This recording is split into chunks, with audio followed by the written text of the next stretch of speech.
सो ये है Motorola Edge 70 fusion और ये है OnePlus का Nord CE6 जो रिसेंटली लॉन्च हुआ है। दोनों फ़ोन अंडर 30,000 में आपको देखने को मिल जाते हैं और अगर आप इन दोनों के बीच में कंफ्यूज हो ना तो ये वीडियो आपके सारे कंफ्यूजन को क्लियर करेगी और वीडियो के आखिर तक एक क्लैरिटी लाने की कोशिश करेंगे कि कौन सा फ़ोन कौन से यूज़र को ज़्यादा टारगेट करता है। तो चलिए कार्यक्रम शुरू करते हैं। सबसे पहली चीज़ है दोनों का base variant 8GB RAM 128GB से देखने को मिलता है। Nord CE6 आपको ऑफर्स वगैरह के साथ में 27,999 में देखने को मिल जाएगा और वहीं पे आपको एज 70 फ्यूजन मिल जाएगा 24,000 to 25,000 में ऑफर्स के साथ। तो क्या OnePlus के लिए एक्स्ट्रा 2-3 हज़ार रुपये देने चाहिए कि नहीं देने चाहिए, इस चीज़ का आपको जवाब मिलेगा वीडियो आखिर तक। लेकिन पहले चीज़ में जवाब ये मिलेगा कि बॉक्स में ना दोनों में सारे कंटेंट तो मिल जाते हैं, लेकिन जो है OnePlus के साथ आपको एक अच्छा केस भी देखने को मिलता है जो यहाँ पर मोटोरोला के डब्बों में मिसिंग रहता है। बाकी दोनों का इन हैंड फील भी डिफरेंट हो जाता है। यहाँ पर मोटोरोला में बैक में आपको फैब्रिक फिनिश देखने को मिल जाता है, फ्रेम्स यहाँ पर आपको मैट फिनिशिंग के साथ प्लास्टिक में देखने को मिलते हैं और OnePlus Nord CE6 में आपको जो है ना बैक और फ्रेम दोनों पॉलीकार्बोनेट प्लास्टिक में देखने को मिल जाता है। बाकी दोनों की ही ब्रांडिंग आपको बैक में देखने को मिल जाएगी और दोनों काफी मिनिमल डिजाइन के साथ आते। तो डिजाइन में आप पे रखता हूँ क्योंकि ये सब्जेक्टिव है, कुछ लोग को इसका पसंद आएगा, कुछ लोग को उसका पसंद आएगा। बाकी एक चीज है मोटोरोला वाला आपको स्लिम देखने को मिल जाता है क्योंकि इसमें कॉर्ड कर्व डिस्प्ले देखने को मिलती है। अब कॉर्ड कर्व डिस्प्ले के अपने अलग डीमेरिट्स होते हैं कि इनका टेम्पर्ड ग्लास नहीं मिलता है, गिरने पर टूटने के ज्यादा चांसेस होते हैं।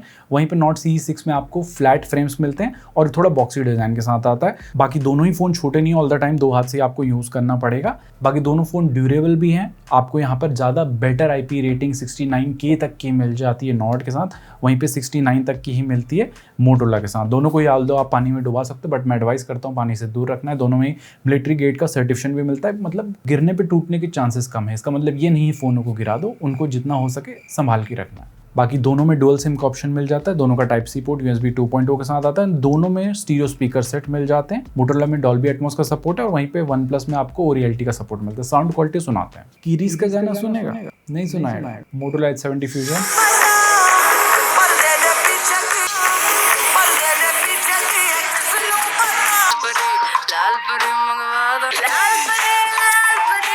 तो यहाँ पर थोड़ा ज़्यादा लाउड आपको Nord CE6 के स्पीकर्स मिल जाते हैं और हल्का फुल्का बेस भी इसमें सुनने को मिलेगा। बाकी देखो हैप्टिक्स दोनों के अच्छे मिल जाते हैं, लेकिन ज़्यादा बेटर यहाँ पर Nord CE6 के मिलते हैं एंड ओवरऑल इसका UI में इम्प्लीमेंटेशन भी बेटर है मोटोरोला से। एंड दोनों का इन डिस्प्ले फिंगरप्रिंट सेंसर नीचे साइड में है and all the time fastly securely ये वर्क करता है। अगर बात करें डिस्प्ले के बारे में तो डिस्प्ले भी जो है यहाँ पर एग्जैक्टली सेम दोनों की मिल जाती है, बट यहाँ पर कॉर्ड कर्व की डिस्प्ले मिलती है एज 70 फ्यूजन में, वहीं पे फ्लैट मिल जाती है आपको नॉर्ड के साथ। बाकी दोनों के डिस्प्ले 1.5 के रेजोल्यूशन को सपोर्ट करते हैं। हल्के फुल्के पानी के छींटे लग जाए तो दोनों में यहाँ पर टच अच्छे से वर्क करता है। इसके अलावा रेजोल्यूशन स्विच करने का ऑप्शन जस्ट OnePlus में देखने को मिलेगा। साथ में नेटफ्लिक्स में HDR का सर्टिफिकेशन भी OnePlus में मिलता है। ये चीज़ आपको मोटोरोला में देखने को नहीं मिलेगी और यूट्यूब में भी 4K HDR वीडियो दोनों में चल जाती है, लेकिन मोटोरोला में कभी कभी देख रहा था हल्का अटक रही थी। बाकी यहाँ पर कलर्स वगैरह दोनों के एग्जैक्टली सेम मिलेंगे। ये कुछ कंटेंट हमने अलग अलग सिनारियोज के देखे हैं तो इससे आपको लग जाएगा आइडिया कि हाँ कंटेंट देखने में दोनों ही फोन डिसअपॉइंट नहीं करने वाले हैं। बाकी यहाँ पर गोरिल्ला ग्लास 7i की प्रोटेक्शन की डिस्प्ले में आपको मिल जाती है मोटोरोला के साथ। क्रिस्टल गार्ड ग्लास का मिल जाता है आपको यहाँ पर नॉर्ड के साथ। बाकी दोनों के बेजल्स भी काफ़ी मिनिमल मिल जाते हैं। आउटडोर में भी दोनों इनफ ब्राइट हैं कि अच्छे से आपको दिख जाएंगे, लेकिन इन दोनों में कंपैरिजन कर रहे हैं तो नॉर्ड जो है ज़्यादा ब्राइट फील होता है। साथ में दोनों में ही जो है ना लो ब्राइटनेस में कोई भी फ्लिकरिंग के इश्यूज नहीं आते हैं। एंड वैसे तो दोनों में 144 हर्ट्ज का रिफ्रेश रेट है, लेकिन ओवरऑल सिस्टम में जो है ना यहाँ पर 120 हर्ट्ज का ही सपोर्ट देखने को मिलेगा दोनों ही फोन में। गेमिंग के टाइम पे कुछ गेम्स में आपको 144 हर्ट्ज का सपोर्ट मिल सकता है, लेकिन app specific refresh rate set करने का ऑप्शन आपको यहाँ पर नॉर्ड के साथ देखने को मिल जाएगा। इनफैक्ट यहाँ पर नॉर्ड में आपको डेडिकेटेड टच रिफ्लेक्स चिप मिलती है, जिसकी वजह से आपका instantaneous touch sampling rate 3200 hertz तक चले जाएगा, जो यहाँ पर 1500 हर्ट्ज तक ही जाता है मोटोरोला में। बाकी दोनों ही फोन फ्यूचर प्रूफ है। कनेक्टिविटी की सारी चीज़ आपको देखने को मिल जाती है दोनों में ही। NFC आपको मिलेगा मोटोरोला के साथ, बट IR ब्लास्टर आपको मिलेगा यहाँ पर नॉर्ड के साथ। बाकी 5G स्पीड दोनों में अच्छी आती है। दोनों यहाँ पर 5G प्लस को सपोर्ट करते हैं, 4G प्लस को सपोर्ट करते हैं, बट यहाँ पर नॉर्ड में 5G डबल प्लस भी हमें देखने को मिल रहा था। इनफैक्ट दोनों में Vio 5G का सपोर्ट भी मिलता है एंड AI कॉल असिस्टेंट के ऑप्शन आपको नॉर्ड में देखने को मिलेंगे, जो मोटोरोला में मिसिंग है। बाकी यहाँ पर वर्चुअल प्रॉक्सिमिटी सेंसर नॉर्ड के साथ मिलता है और यहीं पर डेडिकेटेड सेंसर मिल जाता है आपको मोटोरोला के साथ। लेकिन एक चीज़ अच्छी है कि नॉर्ड में आप कॉल रिकॉर्डिंग चुपके से कर सकते हो, जो मोटोरोला का गूगल डायलर अलाउ नहीं करता, वो अनाउंसमेंट कर देगा और सामने वाले को पता चल जाएगा कि आपको चैनल को सब्सक्राइब करना है, ताकि ऐसा इन्फॉर्मेटिव कंटेंट कहीं पे मिस ना हो जाए। अब सबसे मेन डिफरेंस आ जाता है यहाँ पर सॉफ्टवेयर एक्सपीरियंस में। देखो Oxygen OS 16 based on Android 16 आपको मिलता है नॉर्ड में, और Hello UI based on Android 16 आपको मिल जाता है मोटोरोला में। एंड यहाँ पर प्रॉमिस्ड अपडेट आपको अपने स्क्रीन के ऊपर देख रहे होंगे, लेकिन इसमें एक चीज़ बता दूँ कि मोटोरोला वाले बहुत इरेगुलर है अपडेट के मामले में। अगर ये 3 बोल रहे हैं तो शायद वहाँ 2 के बाद ही आपको अपडेट ना मिले, या इतने लेट मिले तब तक अपडेट का वो मतलब ही ना रहे। बाकी OnePlus में जो है ना आपको रेगुलर अपडेट भी देखने को मिल जाते हैं।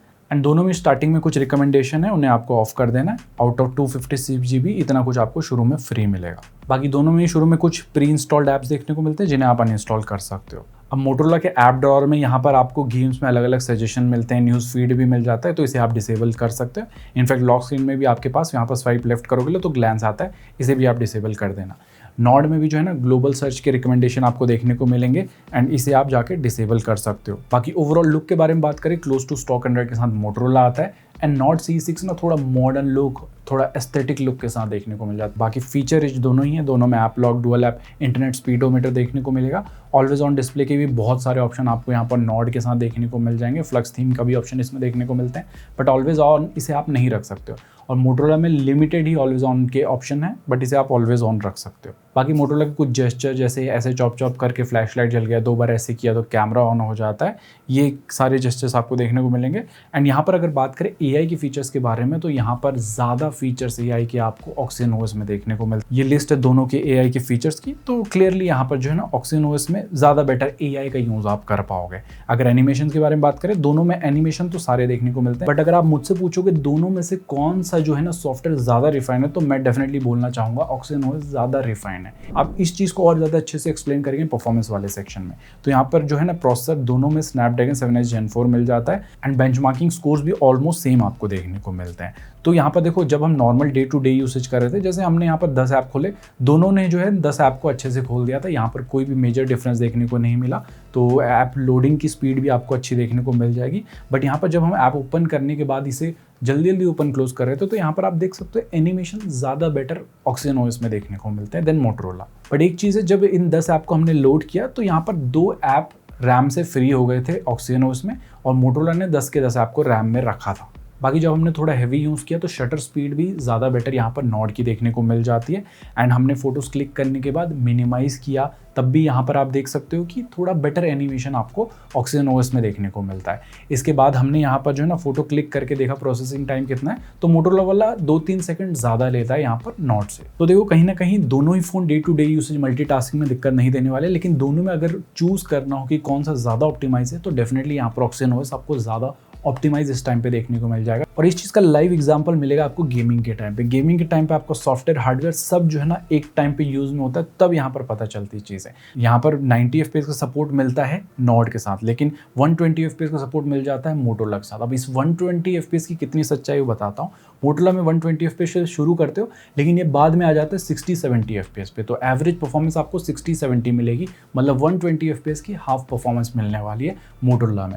और वहीं पे 90 FPS अगर नॉट C6 में मिल रहे हैं, तो यहाँ पर 80 FPS के ऊपर में ही ऑल द टाइम हमें इसकी परफॉर्मेंस मिल रही थी। हमने बहुत सारे अलग अलग टाइप के मैचेस खेले, एंड यहाँ पर अगर बात करें कॉल ऑफ ड्यूटी की, तो दोनों में 90 FPS का सपोर्ट मिलता है, एंड दोनों में ही 80 FPS के ऊपर में हमें एवरेज FPS देखने को मिल रहे थे। बाकी जायरोस्कोपी परफॉर्मेंस दोनों में ही ठीक देखने को मिल जाती है, एंड हीटिंग का इशू दोनों में ही हमने फेस नहीं किया। यहाँ पर दोनों में ही जो है ना 41-42 डिग्री सेल्सियस के नीचे ही रह रहा था टेम्परेचर। बाकी अगर बात करें बैटरी के बारे में, तो 1000 mAh की कैपेसिटी ज़्यादा मिल जाती है नॉट CE6 के साथ, तो यहाँ पर आपको एक्सपीरियंस भी वो थोड़ा ज़्यादा देखने को मिलेगा स्क्रीन ऑन टाइम में। तो हमें यहाँ पर जो है ना नॉट CE6 को चार्ज करने के बाद 2 दिन तक भी ये चल रहा था, और वहीं पे H70 फ्यूजन भी 1 से 1.5 दिन आराम से चल जाता है। साथ में यहाँ पर ना बेटर चार्जिंग स्पीड भी आपको नॉट CE6 के साथ मिलती है 80 वॉट की। तो अगर बात करें कैमरा के बारे में, देखो सेंसर इन्फॉर्मेशन आप अपनी स्क्रीन के ऊपर देख सकते हो। अल्ट्रा वाइड यहाँ पर आपको नॉट के साथ देखने को नहीं मिलता है, लेकिन फ्रंट में दोनों में ही 32 मेगापिक्सल का शूटर मिल जाता है। तो सबसे पहले बात करें फ्रंट कैमरा के बारे में, तो फ्रंट कैमरा में ना दोनों में फोटोज अच्छी आती है, लेकिन ज़्यादा क्लोज टू नेचुरल मैं बोलूँगा कि नॉट CE6 की आ रही थी। यहाँ पर आप देख लोगे जितनी भी फोटोज हमने ली है, कलर टोन कहीं ना कहीं ज़्यादा क्लोज टू नेचुरल साइड रख रहा है। वहीं पे मोटोरोला थोड़ा वार्म कर दे रहा है, एक्स्ट्रा वाइट कर दे रहा है। बाकी दोनों में ही वाइट सेल्फीज आ जाती है, HDR को अच्छे से बैलेंस कर लेते हैं दोनों, एंड डिटेलिंग भी दोनों में अच्छी देखने को मिल जाती है। बाकी अगर बात करें मेन सेंसर से, तो मेन सेंसर से भी कहीं ना कहीं कलर टोन का सेम ही रिजल्ट आपको देखने को मिलेगा कि नॉड में ना थोड़ा आपको ज़्यादा बेटर कलर साइंस देखने को मिलेगा, ऑल्दो यहाँ पर मोटरोला में भी कुछ कुछ फोटोज़ अच्छी आती है, लेकिन बहुत थोड़ा इनकन्सिस्टेंट टाइम परफॉर्म करता है कि कभी अच्छी निकाल देगा, कभी ख़राब निकालेगा। तो ये कुछ सैम्पल्स हैं हमने अलग अलग सिनारियोज़ के लिए हैं। बाकी मेन से 1x एंड 2x में क्लिक कर सकते हो, एंड मैक्सिमम जूम दोनों में 10x तक हो जाता है, जिसमें थोड़ी बेटर डिटेलिंग मोटरोला के साथ देखने को मिल जाएगी। बाकी पोर्ट्रेट मोड में यहाँ पर 1x एंड 2x का ऑप्शन मिलता है नॉड के साथ, एंड मोटरोला में आपके पास 24, 35 एंड 50 mm का ऑप्शन मिल जाता है। बाकी ये कुछ सैंपल्स है अलग अलग सिनेरियोज के। आप लोग बताओ आप लोगों को किसकी ज़्यादा बेटर फोटोज़ लगी। बाकी मोटरोला में अल्ट्रा वाइड सेंसर है, तो कुछ इस टाइप की डिसेंट फोटोज़ आपको देखने को मिल जाएगी। एंड नाइट मोड में भी किसी किसी सिनेरियो में मोटरोला अच्छा परफॉर्म कर रहा था, किसी सिनेरियो में नॉड अच्छा परफॉर्म कर रहा था, तो अच्छे से लाइट को दोनों ही बैलेंस कर लेते हैं। सो गाइस, अभी जो वीडियो रिकॉर्ड हो रही है हम दोनों के फ्रंट कैमरा से रिकॉर्ड कर रहे हैं। 4K 30 FPS पे दोनों में रिकॉर्ड हो जाती वीडियो। कुछ इस टाइप की स्टेबलाइजेशन मिल जाएगी और लाइट कौन कितना अच्छे से बैलेंस कर रहा है इसका आपको आइडिया मिल गया होगा। सो आप लोग बताओ कमेंट सेक्शन में।